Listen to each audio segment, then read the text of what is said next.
kailangan ng baguhin ang bulok na sistema ng pamamahala sa ating bansa.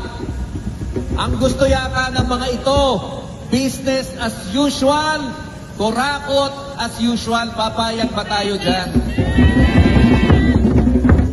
Kaya hindi ho tayo magpapa-intimidate sa mga kapulisan. Hindi ho tayo matatakot na i-exercise ang ating mga kalayaan. Nasa konstitusyon po yan, garantisado. Pwede tayo magpahayag at magtipon ng mapayapa dito sa Luneta. At walang makakapigil